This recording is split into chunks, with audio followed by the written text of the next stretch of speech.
Hello everyone, easy nursing classes में आपका स्वागत है। तो आज जो हम टॉपिक करने वाले हैं वो भी बहुत ही इम्पोर्टेंट टॉपिक है। तो आज का जो टॉपिक है हमारा वो रहेगा वाइटल साइंस का।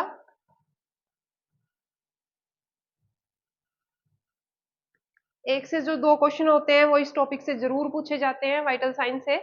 तो सबसे पहले जो वाइटल साइंस होते हैं वो होते क्या है? जो वाइटल साइंस होते हैं इनको हम क्या कहते हैं? इनको हम कार्डिनल साइन भी बोलते हैं, also called the cardinal sign. अगर किसी भी पेशेंट की कंडीशन का हमें पता करना है, किसी भी पेशेंट की हेल्थ स्टेटस का अगर हमें पता करना है कि पेशेंट की कंडीशन कैसी है, हेल्थ स्टेटस कैसा है, तो जो वाइटल साइन है वो हमें मॉनिटर करने होते हैं। वाइटल साइन से हमें पता चल जाता है कि पेशेंट की कंडीशन कैसी है। तो जो वाइटल साइंस है हमारे, इसमें क्या क्या आता है? वाइटल साइंस में हमारा आता है सबसे पहले टेम्परेचर,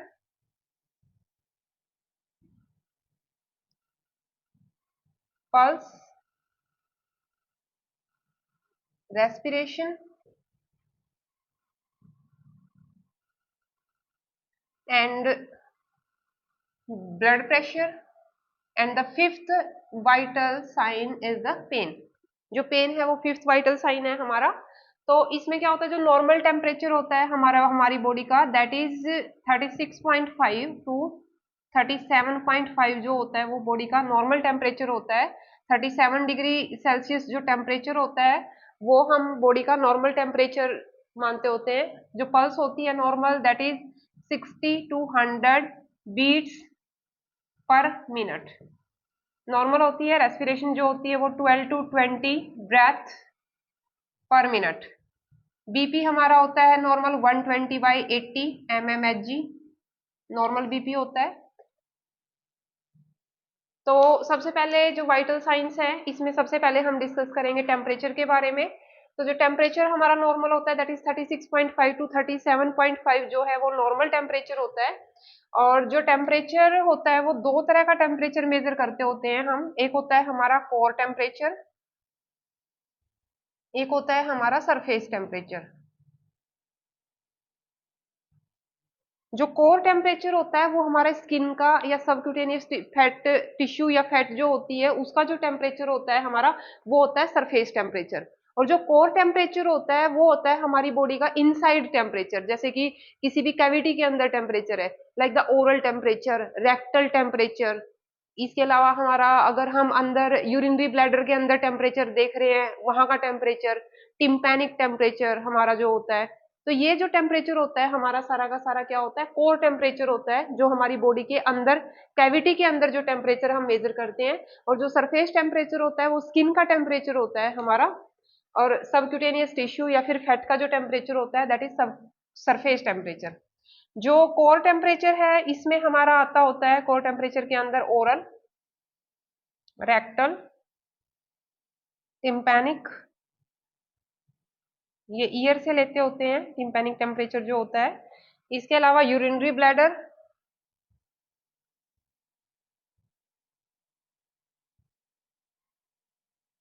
पल्मोनरी, यानी कि अंदर बॉडी के अंदर अगर हम टेम्परेचर ले रहे हैं अंदर का तो that is core temperature, cavity के अंदर। सरफेस टेम्परेचर में हमारा आता है सिर्फ एक्सिलरी टेम्परेचर, जो होता है वो सरफेस टेम्परेचर के अंदर आता है एक्सिलरी टेम्परेचर। जो टेम्परेचर होता है वो वेरी करता है, बहुत सारी चीजों पे डिपेंड करता है जो टेम्परेचर होता है। जैसे कि अगर हम टेम्परेचर मेजर करते हैं तो क्या होता है कि जो टेम्परेचर होता है वो मॉर्निंग के टाइम पे कम होता है। सुबह अगर 4 बजे आप मेजर करते हो तो टेम्परेचर कम मिलता है, और इवनिंग के टाइम पे अगर आप टेम्परेचर देखते हो तो आपको टेम्परेचर जो होगा वो थोड़ा सा रेज मिलता है टेम्परेचर। तो टाइमिंग का इफेक्ट पड़ता है टेम्परेचर के ऊपर। इसके अलावा कुछ हार्मोन्स होते हैं जिसका टेम्परेचर के ऊपर इफेक्ट पड़ता है। तो हार्मोन्स कौन कौन से हैं? Thyroxine, progesterone, testosterone. ये जो हार्मोन होते हैं ये हार्मोन क्या करते हैं? They raise the temperature. इसके अलावा कुछ कंडीशन होती है जिनमें जो टेम्परेचर होता है वो राइज कर जाता है। जैसे कि इन्फेक्शन अगर बॉडी के अंदर है तो इन्फेक्शन में जो टेम्परेचर है वो बढ़ जाएगा। प्रेगनेंसी में भी टेम्परेचर जो होता है वो थोड़ा सा रेज कर जाता है। इसके अलावा at the time of ovulation, ovulation के टाइम पे भी जो टेम्परेचर है वो थोड़ा सा रेज मिलता होता है। तो ये कंडीशन है जिसके ऊपर जो टेम्परेचर होता है वो डिपेंड करता है इन कंडीशन के ऊपर। तो टेम्परेचर में हम वन बाय वन जो है वो डिस्कस करेंगे टेम्परेचर के बारे में। तो सबसे पहले हमारा टेम्परेचर के अंदर हमारा सबसे पहले आता है ओरल टेम्परेचर। जो ओरल टेम्परेचर होता है हम लेते होते हैं ओरल कैविटी के अंदर लेते होते हैं। जो थर्मोमीटर होता है वो सबलिंगुअल जो पॉकेट होती है टंग के नीचे, वहां पे जो थर्मोमीटर है उसको हम प्लेस करते होते हैं।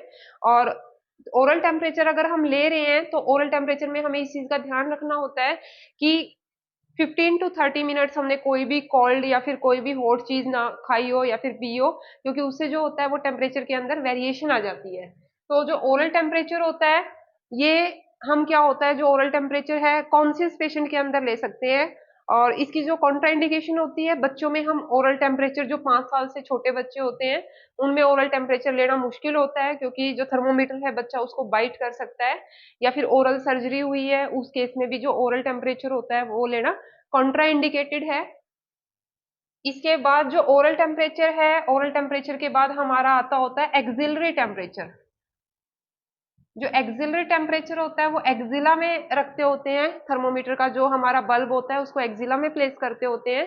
और जो एक्सिलरी टेम्परेचर होता है ये 1 डिग्री फ़ारेनहाइट जो होता है वो ज्यादा होता है ओरल टेम्परेचर से। एक्सिलरी टेम्परेचर जो हमारा होता है वो कम आएगा 1 degree Fahrenheit, that is 1 degree Fahrenheit less than oral temperature. Oral temperature से 1 डिग्री फ़ारेनहाइट जो है एक्सिलरी टेम्परेचर वो कम आता है। और सेल्सियस में देखें तो that is 0.3 to 0.6 degree Celsius वो होता है वो लेस होता है as compare to oral temperature.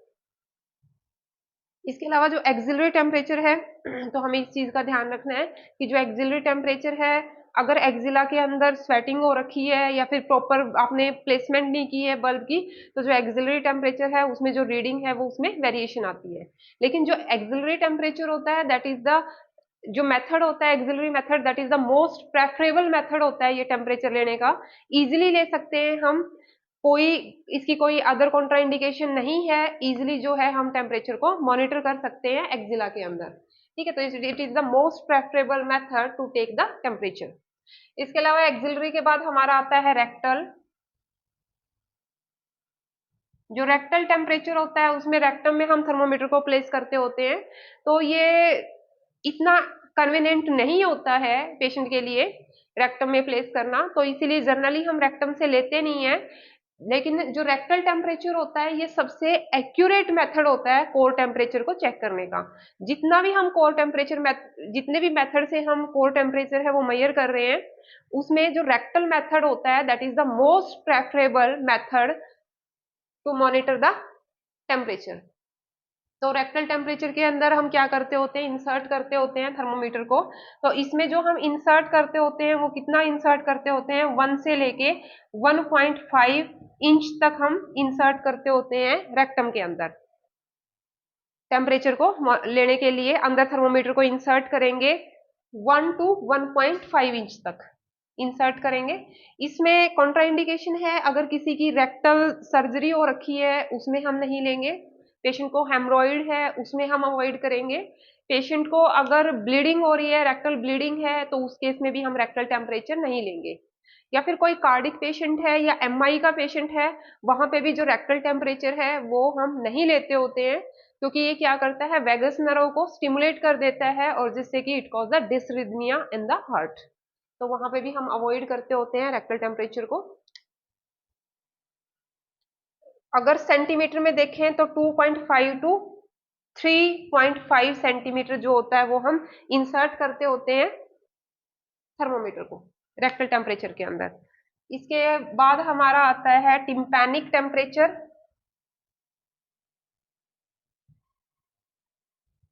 जो टिम्पैनिक टेम्परेचर होता है वो ईयर के अंदर हम प्रोब डालते होते हैं। जो हमारी टिम्पैनिक मेम्ब्रेन होती है या कैविटी होती है वहां से हम कोर टेम्परेचर मेजर करते होते हैं। जनरली ये मेथड यूज नहीं किया जाता होता, लेकिन इसमें क्या होता है, इस चीज का हमें ध्यान रखना होता है कि वैक्स ना हो ईयर के अंदर, या फिर ईयर की कोई सर्जरी ना हो रखी हो। उस कंडीशन में हम जो होता है वो टिम्पेनिक टेम्परेचर जो होता है उसको अवॉइड करते होते हैं लेना। इसके अलावा एक और मेथड होता है हमारा फोरहेड टेम्परेचर। इसमें क्या करते होते हैं, कॉन्टेक्ट से लेते हैं। कोविड के टाइम पे जो थर्मोमीटर आए हुए थे जो फोरहेड पे लगा के टेम्परेचर को मेजर करते थे, वो हमारा होता है फोरहेड टेम्परेचर। तो फोरहेड पे हम डायरेक्टली क्या करते हैं, डायरेक्टली फोरहेड पे जो थर्मोमीटर होता है उसको रखते होते हैं, और वो स्कैन करके जो टेम्परेचर है वो उसके अंदर रिकॉर्ड हो जाता है, तो उसको हम बोलते होते हैं फोरहेड टेम्परेचर। एक और चीज, जो रेक्टल टेम्परेचर होता है वो ओरल टेम्परेचर से ज्यादा मिलेगा आपको। रेक्टल टेम्परेचर ओरल टेम्परेचर से 1 डिग्री फ़ारेनहाइट ज्यादा मिलेगा, और सेल्सियस में देखें तो it is more than 0.3 to 0.6 degree Celsius जो है वो आपको ज्यादा मिलेगा रेक्टल टेम्परेचर ओरल टेम्परेचर से। जो एक्सिलरी होता है वो ओरल से 1 डिग्री फ़ारेनहाइट लेस होता है, लेकिन जो रेक्टल होता है वो ओरल से 1 डिग्री फ़ारेनहाइट जो होता है वो ज्यादा मिलता है हमेशा। ओके, तो ये था टेम्परेचर के बारे में कि कितने टाइप का टेम्परेचर होता है, कहाँ कहाँ से हम टेम्परेचर जो है वो ले सकते हैं। इसके अलावा है कि जो टेम्परेचर होता है, पहले जो थर्मोमीटर हमारे पास आते होते थे वो ग्लास थर्मोमीटर हमारे पास आते थे जिनमें मरकरी होता था। अब जनरली वो थर्मोमीटर बहुत ही कम देखने को मिलते हैं या फिर हॉस्पिटल्स में नहीं आते। अब उनकी जगह डिजिटल थर्मोमीटर आ गए हैं। डिजिटल थर्मोमीटर जो होते हैं उससे भी जो मेथड होता है वो सेम होता है टेम्परेचर मॉनिटर करने का। या फिर हमारे पास स्कैनर आए हुए हैं जो फोरहेड पे रख के हम स्कैन करते होते हैं, डायरेक्ट कांटेक्ट से टेम्परेचर मेजर करते होते हैं, या फिर हम उससे करते होते हैं। तो मोस्टली डिजिटल थर्मोमीटर आजकल यूज किए जाते हैं टेम्परेचर को मॉनिटर करने के लिए।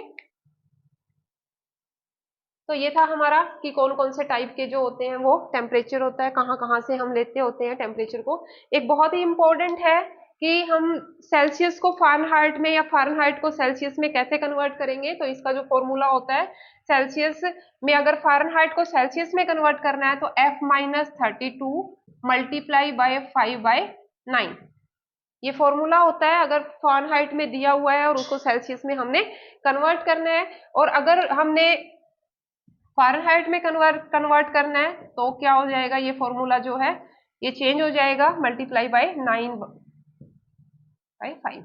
तो ये सेल्सियस फ़ारेनहाइट से सेल्सियस में कैसे कन्वर्ट करेंगे और सेल्सियस से फ़ारेनहाइट में कैसे कन्वर्ट करेंगे, तो ये फॉर्मूला बहुत ही इंपॉर्टेंट है।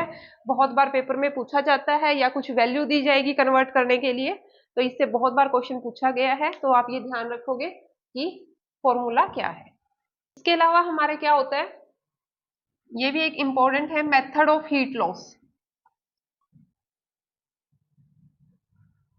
हीट लॉस के 4 मेथड होते हैं। सबसे पहला जो मेथड होता है इसमें जो होता है वो होता है कंडक्शन। सबसे पहला मेथड होता है कंडक्शन। सेकंड होता है कन्वेक्शन।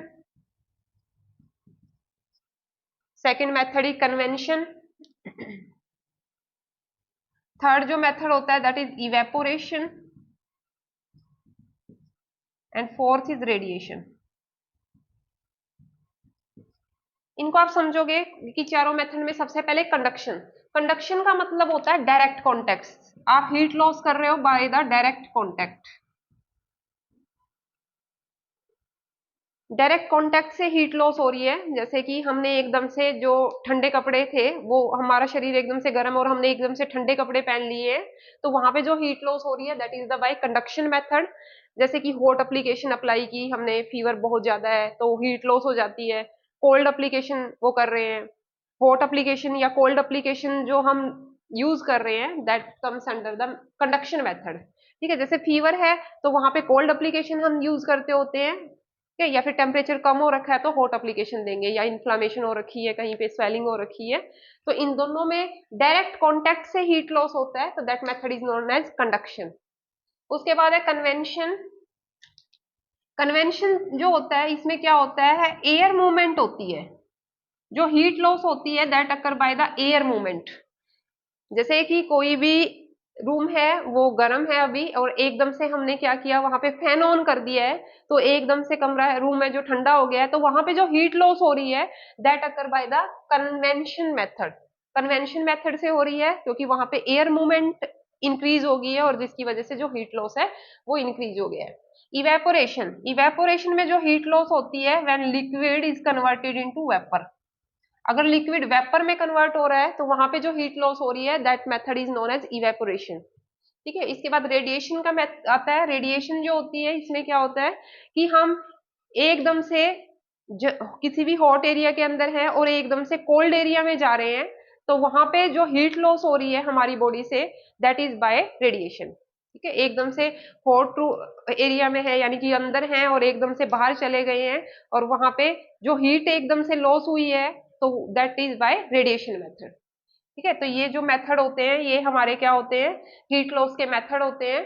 और एक और कई बार पूछ लेते हैं कि जो रेडिएंट वार्मर होता है, बच्चे को वार्म करते होते हैं जो न्यू बॉर्न होता है, तो वहां पे हम कन्वेंशन मेथड यूज होता है, क्योंकि जो रेडिएंट वार्मर होता है वहां से इंफ्रारेड रेडिएशन निकलती है। जो इंफ्रारेड रेडिएशन होती है, ये क्या करती है, एयर के थ्रू जो होते हैं वो किस में चली जाती है, बेबी की स्किन में चली जाती है, और बेबी की स्किन पे जैसे ही इंफ्रारेड रेडिएशन जाती है, तो जो बॉडी होती है बेबी की वो हीट लेना शुरू करने लग जाती है, और जो होती हीट होती है वो पूरी बॉडी में सर्कुलेट हो जाती है। तो जो रेडिएंट वार्मर है वो किस पे काम करता है, by the method of convention. ठीक है, तो ये चीज आपने ध्यान रखनी है इसके अंदर। तो these are the method of heat loss. तो कई बार पूछ लेते हैं what is the meaning of conduction, what is the meaning of convection, evaporation and radiation. आपने ध्यान रखना, जो कंडक्शन होता है उसमें डायरेक्ट कांटेक्ट होता है, लेकिन जो रेडिएशन होता है वहां पे जो हीट लॉस होती है वो बाय डायरेक्ट कांटेक्ट नहीं होती है। ठीक है, वो जनरली बॉडी से जो लॉस हो रही है नॉर्मली वो होती है, वो कांटेक्ट वहां पे नहीं होता। कंडक्शन के अंदर कांटेक्ट होता है, हीट लॉस कांटेक्ट से होती है, लेकिन जो रेडिएशन है वहां पे कांटेक्ट नहीं होता है। दोनों में यही डिफरेंस है। ठीक है, तो उसके बाद है हमारा, उसके बाद हम करेंगे types of fever.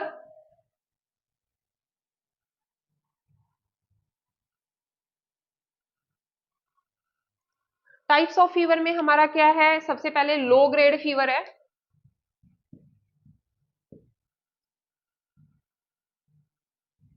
Low grade fever जो होता है हमारा कितना होता है, that is 37.1 degree Celsius to 38.2 degree Celsius अगर टेम्परेचर है, that comes under the low grade fever. उसके बाद हमारा आता है हाई ग्रेड में।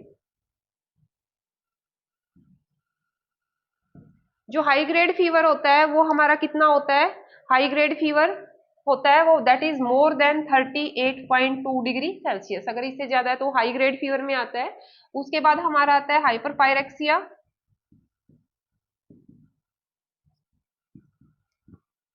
जो हाइपर पायरेक्सिया होता है, अगर टेम्परेचर 40 डिग्री सेल्सियस से ज्यादा है तो उसको हम क्या बोलते होते हैं, हाइपर पायरेक्सिया। और फारेनहाइट में देखें तो टेम्परेचर अगर 104 डिग्री फारेनहाइट से अगर ज्यादा है तो उसको हम क्या बोलते होते हैं, पायरेक्सिया। उसके बाद होता है सस्टेन्ड फीवर।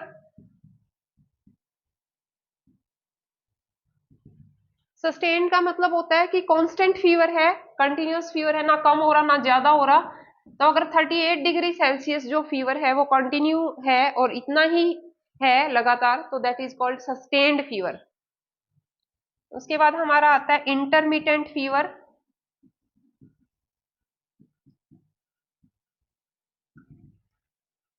इंटरमिटेंट फीवर जो हमारा होता है वो कैसे होता है कि जो फीवर है वो नॉर्मल आता है within 24 hour. Fever high grade fever है, लेकिन विद इन 24 आवर जो है वो नॉर्मल रेंज में आता ही आता है, तो उसको हम बोलते होते हैं इंटरमिटेंट फीवर।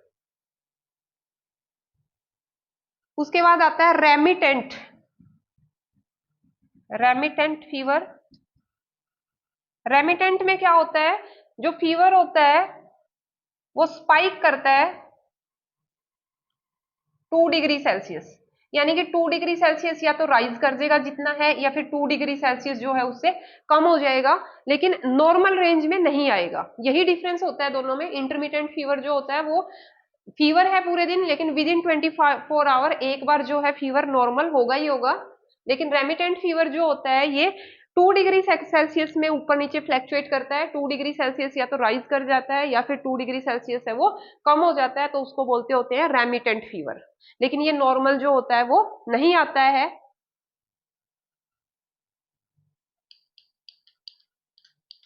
उसके बाद हमारा आता है इनवर्स। इनवर्स जो होता है वो क्या होता है, मॉर्निंग में टेम्परेचर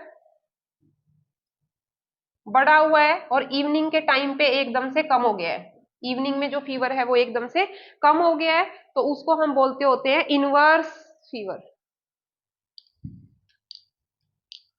ये बहुत इंपॉर्टेंट है, कई बार क्वेश्चन पूछ लेते हैं। इंटरमिटेंट क्या होता है, रेमिटेंट क्या होता है। उसके बाद हमारा आता है crisis, sudden rise in temperature.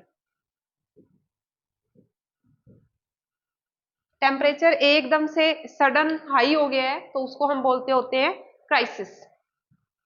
उसके बाद हमारा आता है लाइसिस। लाइसिस में क्या होता है, इसमें स्टेप डाउन जो होता है वो फॉल करता होता है टेम्परेचर, ऐसे करके धीरे धीरे जो टेम्परेचर है वो नॉर्मल रेंज में आता है, तो इसको हम बोलते होते हैं लाइसिस। उसके बाद कॉन्टिन्यू, कॉन्टिन्यूअस फीवर। फीवर जो है ना कम हो रहा ना ज्यादा हो रहा, कांस्टेंट फीवर है, तो उसको हम बोलते होते हैं कॉन्टिन्यूअस फीवर। इसके बाद आता है राइगर। फीवर के साथ शिवरिंग हो रही है तो उसको हम क्या बोलेंगे, राइगर। फीवर है और साथ में शिवरिंग भी हो रही है तो उसको हम राइगर बोलते होते हैं। तो ये थे हमारे टाइप ऑफ फीवर कि कौन कौन से टाइप के हैं वो फीवर होते हैं। तो कई बार जनरली से क्वेश्चन पूछ लेते हैं, तो ये आपको पता होना चाहिए कि कितने टाइप के जो है वो फीवर होते हैं। इसमें टेम्परेचर का हमारा लगभग हो ही गया है, इससे बाहर कोई क्वेश्चन नहीं पूछा जाता है, इसके अलावा और कोई क्वेश्चन नहीं आता है। लेकिन फिर भी आपको अच्छी तरह से डिटेल में क्वेश्चंस करने हैं। इससे रिलेटेड, वाइटल साइंस से रिलेटेड जितने भी क्वेश्चंस आपके दिए हुए हैं या प्रीवियस एग्जाम में आए हैं वो आपने अटेम्प्ट करके देखने हैं कि आपके सोल्व हो रहे हैं या नहीं हो रहे हैं। ठीक है। इसके अलावा एक चीज और है इसमें कि जो मार्किंग होती है वो होती है थर्मोमीटर के ऊपर 95 डिग्री फ़ारेनहाइट से लेके 110 डिग्री फ़ारेनहाइट तक जो मार्किंग होती है वो होती है थर्मोमीटर पे, या फिर 35 से लेके 43.3 डिग्री सेल्सियस तक, 43.3 डिग्री सेल्सियस तक जो मार्किंग होती है वो थर्मोमीटर के ऊपर आपको मिलती है।